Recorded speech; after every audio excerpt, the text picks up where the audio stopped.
Welcome to the Byline Times podcast. The Byline Times telling you what the papers don't say.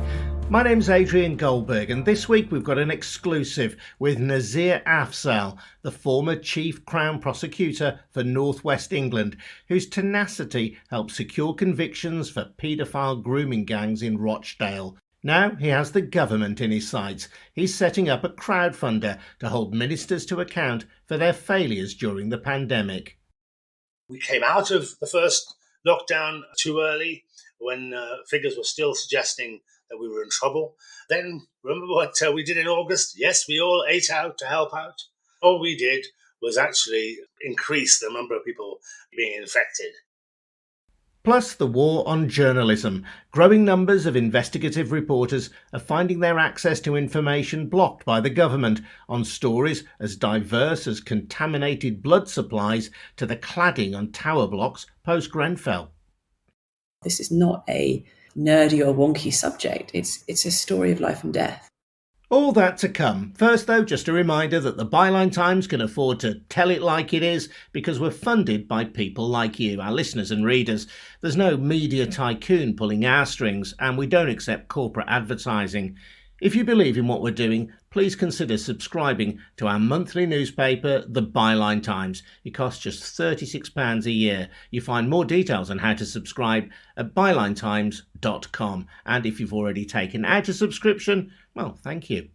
Now, Nazir Afzal has been a distinguished public servant. As Chief Crown Prosecutor for North West England, he famously persisted where others had failed and brought to justice a group of men who had groomed, abused and trafficked children in Rochdale.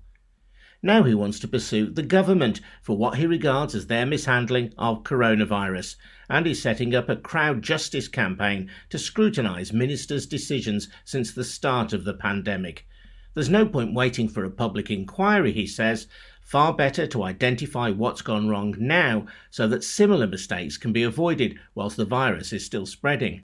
Nazir started our conversation by giving me a powerful personal account of how his own family has been affected by COVID-19.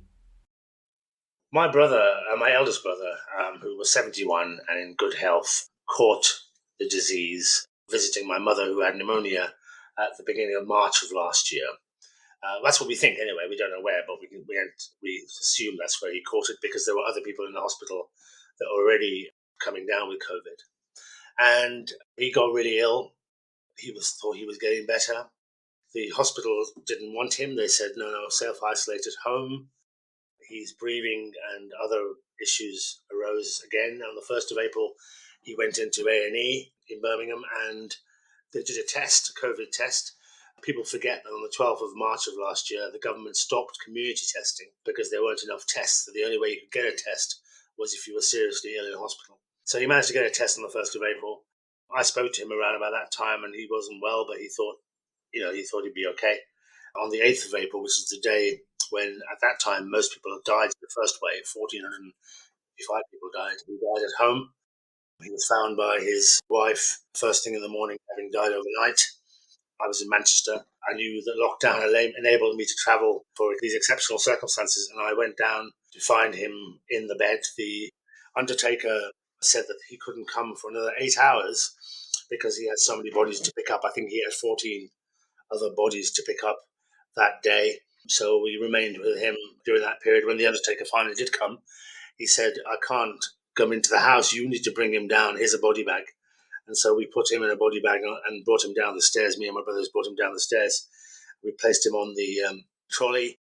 My mother, who at that time had now come out of hospital but was still on an oxygen tank, wanted one last look at her son, and through the bay window we opened the body bag so she could see his face, and then he was placed in the undertaker's van and ultimately in the mortuary at the mosque.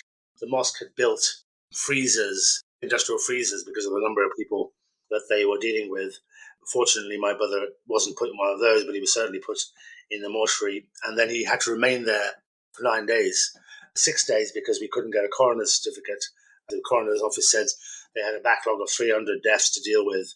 Because he died at home, he needed a coroner's death certificate to bury him.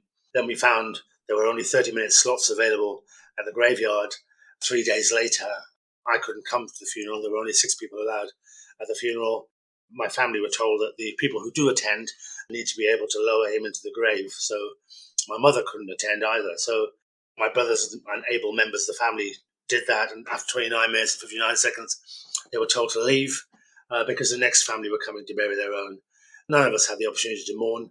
None of us could have prepared ourselves for what we had to deal with. I have no doubt in my mind that it broke my mother's heart. She had one prayer all her life, and that was that she would pass away before any of her children did. And 2.5 months or 3 months after my brother's death, my mother died. Again, we had similar issues of being able to deal with her death. She didn't die from COVID, but nonetheless, as a family, we've not been able to mourn. As a family, we've not even begun to grieve. And as a family, we've not even begun to reflect upon the loss that we've suffered. My brother was a Home Office interpreter for 30-odd years. He helped so many people. Adrian, it was extraordinary, actually, that the number of outpouring of support and love for him after his death. I got so many emails from people saying, if it wasn't for him interpreting for me at this police station or in this Home Office interview, something terrible would have happened to me. And he helped so many people, and they were there. And it's a shame that I didn't even know half of this until he passed away. But he was healthier than me. And then just after Christmas, I and my family caught COVID here in Manchester. And of course, we were terribly worried that maybe there's some kind of genetic reason why he passed away. And thankfully, we struggled, but we got through it. And 5 weeks later, we've now recovered, although the tiredness is there. And people just don't understand how bad COVID is. It is not a flu. It's nothing like the flu. For 2 weeks, I literally couldn't do anything. The coughing was so bad that I felt I broke a rib, probably, or fractured a rib, the amount of coughing I was doing, and the fever and everything else that goes with it. And the exhaustion is beyond anything. Yeah, I'm pretty sure that after doing this podcast, I'll have to lie down for an hour, even 6 weeks afterwards. That's how bad COVID is. Those of us who've been through it, and the families that have lost people, understand it. My concern is that many people just do not understand what we're dealing with. These are really harrowing personal details, Nazir, and I'm grateful to you for sharing them with us. But beyond the personal grief that you have suffered, you believe there's a bigger story here, and you've instructed your lawyers to investigate whether charges could be laid against the Prime Minister, Boris Johnson. On what grounds? I have form for this because I also took offence at what happened to Dominic Cummings, and I instructed lawyers in relation to that. And as a result of our inquiries, we presented 225-page evidence and witness statements to Durham Police, who are now reinvestigating. So it struck me that there's a role here to get to the truth. I think it was Jesus in the book of John that said, "The truth will set you free." And what I've picked up over the last few months, talking to the bereaved families of other COVID victims, is that their concern is that this harm that they've suffered and that others are suffering could have been avoided. And we heard last week, when we reached 100,000 UK citizens having died from COVID, the Prime Minister said he takes full responsibility, but full responsibility is meaningless without accountability.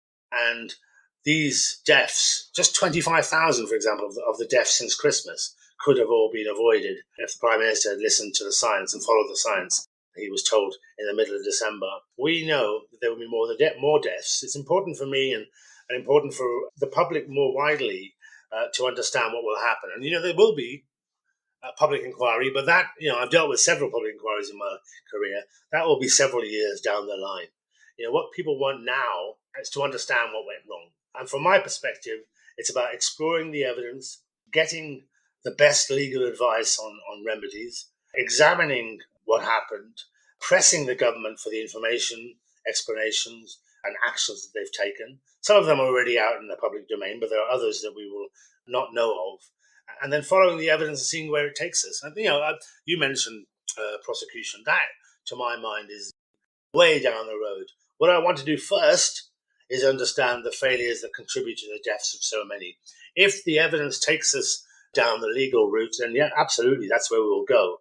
But it's not the be-all and end-all. I don't want it to be seen as Nazir Afzal wants to take down the Prime Minister. That's not what we're about.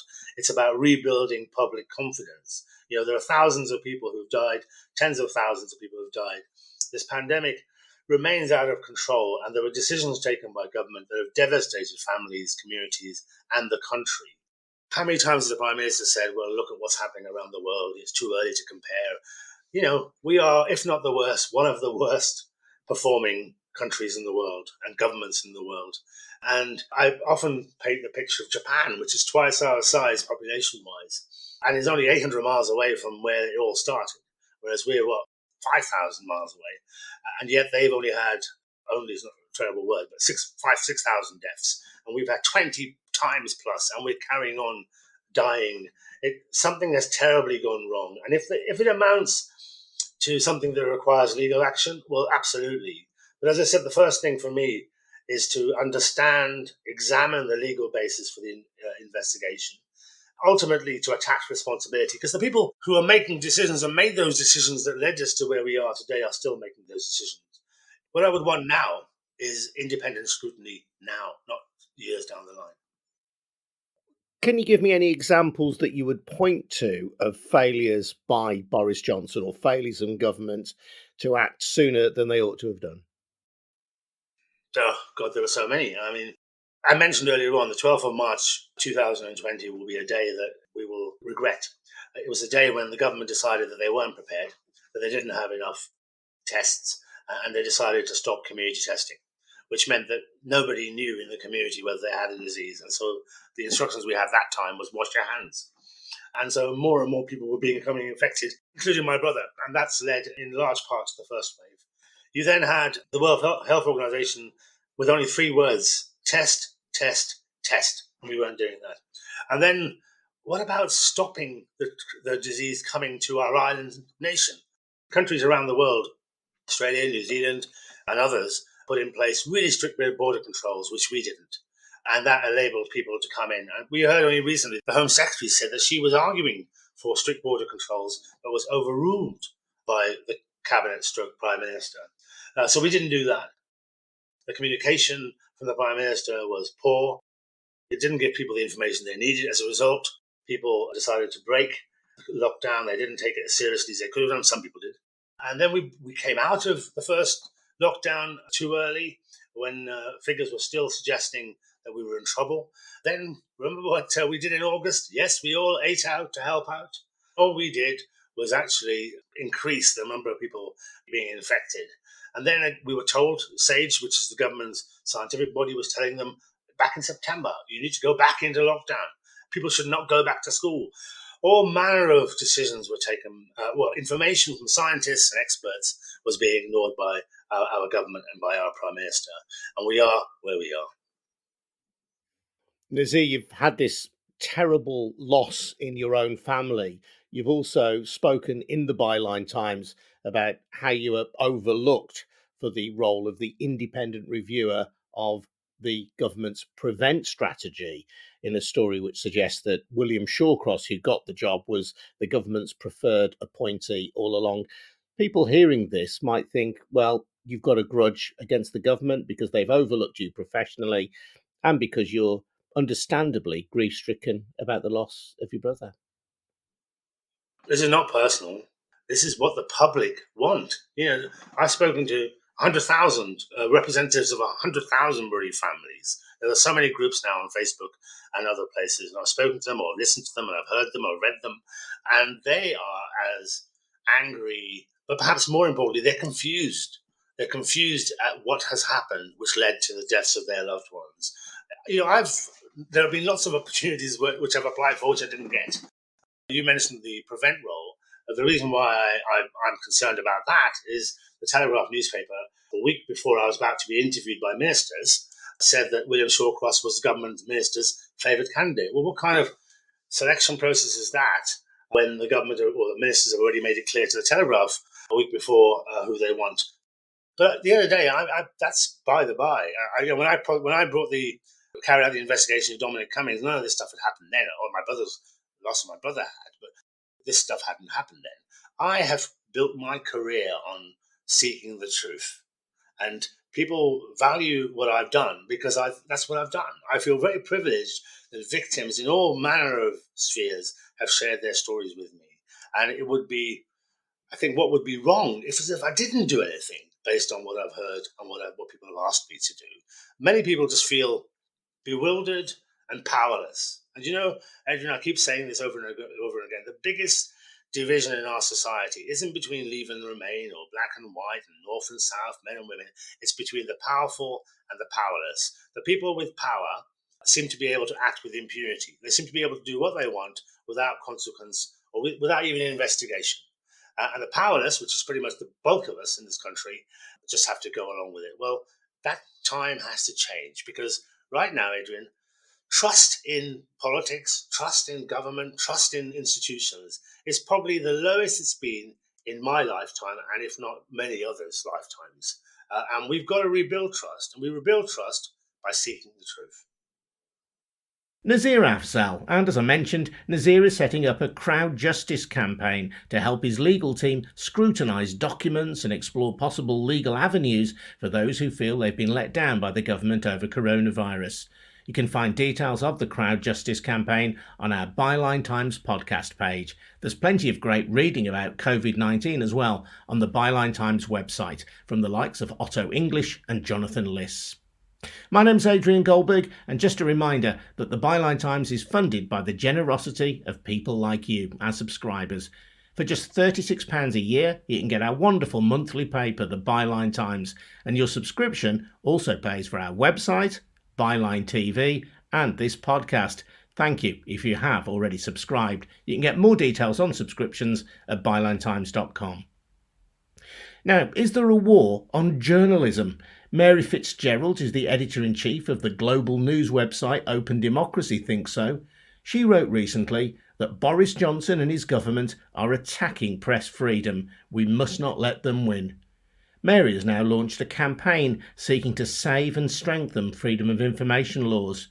She's also challenging a secretive unit inside Michael Gove's cabinet office that has been accused of blacklisting journalists and blocking the release of sensitive information.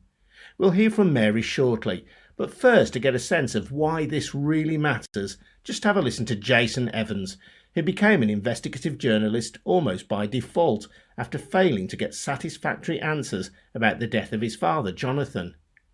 Jonathan was one of more than 1,200 haemophiliacs who've lost their lives after being treated with blood products known as factor concentrates, which were introduced to the UK in the 70s and 80s, but which were sometimes contaminated with hepatitis C and HIV.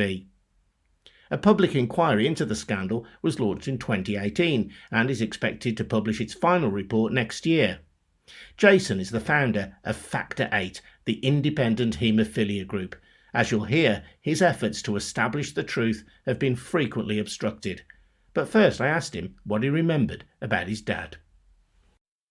Well, I certainly don't remember a lot firsthand. I was 4 years old when my father died in 1993. He was born with the blood disorder haemophilia, and like thousands of other people in this country during the 70s and 80s, when these new factor concentrate treatments came out, he, like many others, was infected with both hepatitis C and HIV, and he died as a result of those infections. And, being 4 years old, I didn't remember a lot. I remember certainly the funeral directors. I remember the day of his funeral. I remember the last time I saw him alive, which was just a few weeks after my 4th birthday, and he was effectively on his deathbed at his parents' house at that point.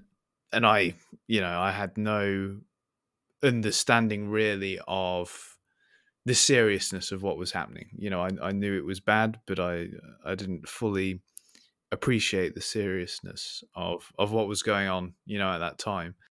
I was certainly fortunate enough that in the 4 years of my life that my father was alive, he did take a lot of home videos, which fortunately my mother kept, and I still have to this day to look back on many, many, hours of video. So what I may not personally have remembered, I do still have, those captured video memories to look back on. And at the heart of the scandal which killed your father was the fact that the NHS ignored warnings and continued to import blood infected with hepatitis and HIV, and that's what sadly killed your father. Yeah, I mean, I do try to be very careful with this, particularly with something that involves the NHS. But I don't think, people in our community are seeking to point the finger at the NHS, which obviously is, a loved and highly regarded British institution. The failings are found higher up the chain, and unfortunately within the civil service, within government, within the monetary interest of the pharmaceutical industry is where, the documents we've seen, the evidence that's coming out now through the inquiry, this really is where the fault lies. Now, there has been evidence that's been coming out through the inquiry to suggest that some clinicians, senior clinicians, have also made some very questionable choices and decisions which the inquiry is investigating. But we have always, long been conscious as a campaign to not attack the NHS as an institution. I think it's important we don't do that. At the end of the day, we all need the NHS. When did you first start investigating the roots of your father's death? It was in 2015 when I first started to look into this properly, and the trigger for that was in Scotland. They'd held an inquiry called the Penrose Inquiry. It had begun some years prior, probably 7 or 8 years prior, I think, and it reported in March of 2015. And I remember that day very well. I'd booked the day off work. I was sat there and I thought, this is going to be the day today where I finally get some answers about why my father's dead, how it happened, and who's responsible. That never happened. The report was not delivered by the chairman, Lord Penrose. He never even showed up to present his own report. Obviously, the inquiry, that Penrose inquiry, despite the hopes, was somewhat flawed from the outset, given that it was refined to Scotland. It was refined to a very limited amount of issues. It wasn't within the terms of reference to hold people accountable, to find fault, to investigate, cover up, and all the things that this UK-wide inquiry that's currently going on is doing. So the end result of that, coming back to my involvement, was when that happened, I thought, I felt at least that no one is going to give me the answers, and so I'm going to have to somehow go and get them for myself. And what has that process been like for you? A big learning curve. It certainly took me to places I would never have imagined it would. When I started out, it was very much Google, online archives. Ultimately, just a few years later, it would mean me, numerous times at this point, being sat in cabinet office with ministers and in various parliamentary meeting rooms and meetings with TV production companies and, arguing with pharmaceutical company representatives and getting threatened by Revlon's lead barrister in New York. So it's been a pretty wild experience. I certainly had no understanding of quite what I was getting myself in for, I don't think. Using freedom of information, what facts have you discovered or established which you believe go close to explaining what happened to your dad and the many other victims like him? So since 2015, I've certainly spent countless hours going through this material, the paperwork. And to put it briefly, I think what it shows is that it was known, these products, these factor 8 concentrate products that infected people with hepatitis C and HIV, it was known before they ever hit the market that they were dangerous. They went on the market anyway, largely because of the commercial incentive, because the previous treatment was It was called cryoprecipitate, and it's akin to, the easiest way to think about that to somebody is like a blood transfusion. You can't sell, in this country at least, blood. It's given freely through the NHS and distributed through the NHS. That was what cryoprecipitate was.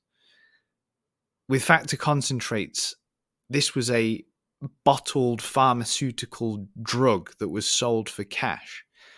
So we've seen through the documents how the field of haemophilia treatment changed from this goodwill donation atmosphere into a for-profit business, which explains why, despite the products knowingly being dangerous, were put out there. As the years went on, the harm they were doing became more and more and more evident until it just couldn't be stopped. And I think really the pinnacle of that was when you get to sort of the 1983 to 1985 era, when 30+% of the haemophiliacs in this country are infected not just now with hepatitis C, but also with HIV. And then people start dying from AIDS rapidly. And so from there, from the late 80s onwards, is when we see in the documents effectively an orchestrated government cover-up going to the highest levels, health secretaries, prime ministers, begins. And you can see why. It would be unprecedented for a prime minister at that time to come out and say, "Dear nation, our negligence has killed between 1,000 and 2,000 people." No government wants that on their head. No political party or civil servant wants that on their head. And so it had gone on ever since then until 2017, really, when we got this public inquiry. But it's just unfortunate that in the meantime, by 1996, the vast majority of those infected with hepatitis C and HIV were dead, including my father. There were originally just over 1,200 of those people infected with both viruses, and the estimates now suggest there are a little over 200 still left alive. So it's good we finally got the inquiry, but most of the people impacted by both of those viruses are dead. The story you're telling me is manifestly in the public interest. What resistance have you found to getting the facts, getting the evidence, and putting it out there in the public domain? Really difficult. I think at first, when it wasn't too apparent to either myself or civil servants quite what I was doing or the road I was on, FOI's Freedom of Information requests were complied with quite well. But very quickly, as the month, certainly after a year or so of doing this, the shutters really, began to close down. They would stop responding to FOIs. They would flat out ignore them. They would use exemptions which they knew full well weren't valid. I'd then have to go to the Information Commissioner, who more often than not would favour my argument and get those overturned. This extends not just to the Department of Health, but also executive agencies like the MHRA. I've had problems with the Ministry of Justice, with the Cabinet Office. And of course, we now know the Cabinet Office are running this clearinghouse operation and circulating these, what they call round-robin lists of people's requests, of which I have found my name and my requests on these round-robin, what are being described as effectively, blacklists of journalists. Why I'm on those lists, I have no idea. All I know is I'm on them. So you see all this stuff, and it really makes you question what the hell's going on. And yes, the resistance is huge. In short, I could really talk forever about it, but it's there's a huge resistance. So your father dies because of an error, to say the least, and you are seeking to find information relating to that error and the thousands of other people who died as a result of the same error, and you are being blocked, you are being stymied and proactively blocked as well by civil servants and by officialdom. Yeah, I mean, their attitude is unbelievable when you think about the context of it. This is a son trying to find out how and why his father died. And I've seen, through the material I've obtained through FOI, how these civil servants view me and these requests. In one email, I'm referred to, the exact quote in the email is, "Jason Evans is a tricky stakeholder."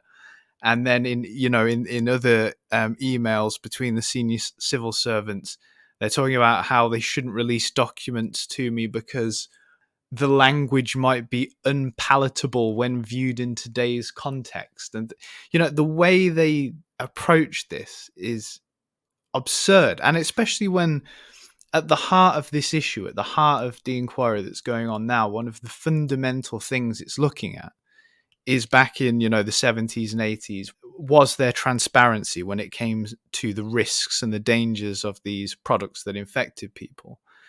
But we're still not getting transparency now, in 2021. So, arguably, not only was there a cover-up, I would allege it's still going on now. And of course, I think part of that is because whilst elections happen, governments change, MPs come and go, these civil servants stay in post for 30 plus years. They never change, no matter who's in government. So they're still running the show. Jason Evans, the founder of Factor 8. So how widespread is the practice of obstructing journalists who are simply seeking to hold ministers to account? I brought together Byline Times investigative reporter Sam Bright, whose work to expose the PPE procurement scandal has been recognised in Parliament, and first, Mary Fitzgerald from Open Democracy. We've been using freedom of information in our journalism for many years, and we keep getting frustrated with every time we try and find anything out, there is a stonewall or a block on routine questions, things that we should be allowed to know under the Freedom of Information Act. And we discovered one of our reporters, Jenna Corduroy, who uses FOI a lot in her work, discovered that she was actually actively being discussed in Whitehall. So she got a disclosure which revealed that different departments were talking about her, saying, "Oh, I'm just flagging this freedom of information request to you because Jenna Corduroy is a reporter for Open Democracy." That is against the spirit and the letter of the FOI Act. It's supposed to be applicant blind. Government is not supposed to be judging who you are when they judge whether or not to give you information. And we suspect this was going on for years. We know that journalists across the media have had similar experiences, similar very frustrating experiences, and members of the public have too, like Jason, who you just heard from. And we thought enough is enough. We have to make noise about this, because if we don't defend this right, our fundamental right to access information, it'll be gone. And that is one of the pillars of our democracy, is being able to hold our leaders and our government accountable. To do that, we have to know what they're up to. I know that another Open Democracy reporter, James Cusick, who has been a parliamentary lobby journalist for years, has also been frustrated. Yeah, I mean, in his case, he's held a parliamentary lobby pass for decades. And he was told recently, last year, when he was trying to ask questions during the daily COVID briefings, that he was not permitted to ask a question despite holding a lobby pass, because he worked for Open Democracy. And Open Democracy, according to Number 10, is not an award-winning news outlet, as we are, but a campaigning organisation. They smear certain outlets who asked awkward questions with this label of campaigning organisation. They did it to the Mirror and to the Guardian when they had the temerity to ask why Dominic Cummings went to Barnard Castle. They refused to answer their questions for 6 weeks, calling them campaigning outlets. So I think a campaigning outlet now means any news organisation that asks questions that those in power don't want to answer. And that's very creepy if you think about that, the implications of that for press freedom and for accountability in this country. I mean, Jim's reporting, had raised issues about children dying because they weren't reaching A&E in time, hospital logs which revealed doctors' concerns over the COVID response, the legal liabilities that the government was going to face over the deaths of NHS workers. These were absolutely critical public interest questions at the time. And the answer was, "Oh, no, we're not going to answer your questions because you're a campaigning outlet." And you've also discovered that at the heart of government, there is this so-called clearinghouse run in the Cabinet Office which assesses which freedom of information requests should be granted and which ones should be refused. Tell me what you know about that and how you discovered that. Yeah, well, again, this was partly Jenna's experiences. This is something that lots of journalists have suspected for years, and the clearinghouse has been operating for some time, far longer than this current administration. And yeah, they assess and advise other government departments on FOI requests and how to respond, which again, this is something that David Davis, who's a Conservative MP, described as against the spirit of the Act and probably the letter of the law as well. It's supposed to be applicant blind, so they're not supposed to be judging who people are in the context of whether or not they release information. Michael Gove has also been incredibly misleading on this subject. He told a parliamentary committee that asked him questions about this that our reporting on this clearinghouse was wrong, and he in fact completely misled them. This is a unit. We have evidence. This is a unit that is screening FOI requests. One opposition MP called it blacklisting certain journalists and blocking the release of sensitive information. That is really, really troubling for the practice of journalism in this country, for citizens who need to access information, and for our democracy, our ability to hold leaders to account. That's a key part of our campaign and our ask is to get MPs to investigate fully the operation of this clearinghouse and to make reforms to ensure that this isn't getting in the way of our fundamental rights to access information. Sam, you've been uncovering details of the PPE procurement scandal at the heart of government following the outbreak of the coronavirus pandemic. You haven't generally used freedom of information requests, but you have used publicly available government documents to get to the heart of what's happening. Have you found any resistance to that?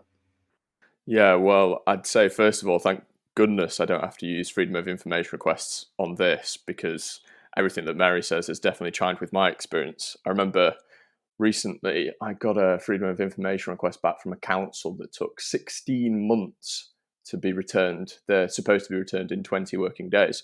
So on the PPE procurement side of things, despite not having used freedom of information requests, it's also been a challenge. So the National Audit Office released a report in November last year that detailed some of the problems that we'd been finding. So the government is supposed to release details of contracts it has awarded to private sector companies within 90 days. Now, the National Audit Office found that only 25% of the contracts that had been awarded up to the date of the release of their report had been released in that time frame. And often those contracts contain scant details. They, for example, haven't told us much about the cost per item of personal protective equipment or details of the cost of our test and trace system. So you have to do a great deal of digging off the back of that as well to find out anything else that the government might not be so keen to release.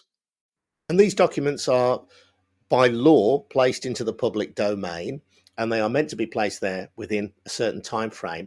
Is there any punishment, any penalty, if government departments don't put them in the public domain by the official time frame?